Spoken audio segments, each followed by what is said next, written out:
Hello guys! For today's video, so ito nga palang video na to is matagal na at ito na nga pala yung ginawa ko sa aking nanay. So after ko siyang ma-revan, so pinalipas namin muna yung mga 3 araw bago ko siya kinulayan ng kanyang buhok. O 'di ba?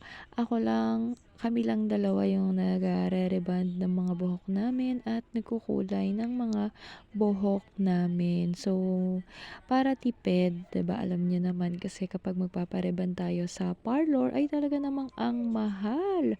Kaya eto na nga, nag-DIY na lang kami ng pagre-rebond, which is ang ganda naman ng naging outcomes kasi nga may a-attendan kami na debut. Kaya siyempre kailangan ganda-gandahan muna tayo diyan kasi nga para naman medyo mukhang presentable tayo kasi nga gaganapin or ginanap yung debut sa House of Captain dyan sa Pangil, Laguna. So ang nagdebut nga pala yung aking pinsan. O 'di ba, alam niyo ba na sa panahon ngayon ay bihira na yung magulang na nagpapa-debut ng ganun kabongga. Bakit?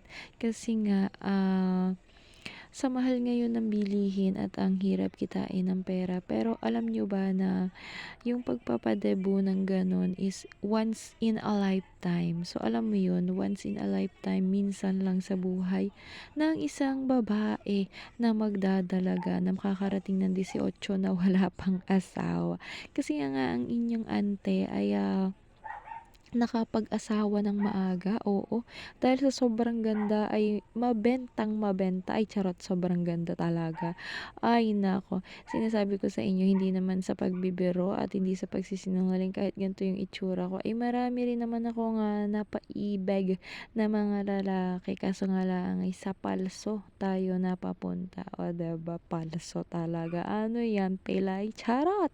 Hindi ganon. Kumbaga, hindi matinong lalaki ang ating napuntahan at napangasawa. Siguro sa sobrang playgirl ng inyong ante. O 'di ba, happy-happy kami ng aking Mother Earth. Alam mo ba na magkasundo kami sa lahat naman ng bagay. Minsan lang talaga yung magnanay, meron lang talagang hindi pagkakaunawaan. So, wag mo na naman sabihin ako lang ha. So, ikaw din kasi pinaranasan mo rin yan. So, talagang kasama na sa buhay ng mag-ina yung minsan nagkakasamaan ng loob. Pero eto lang yung pinakamaganda sa pamilya namin na kahit na nagkakasamaan ng loob, merong hindi pagkakaunawaan at mayroong mga pangyayari na hindi naman dapat mangyari pero nangyari. Pero tinanggap namin ng maluwag sa aming buhay.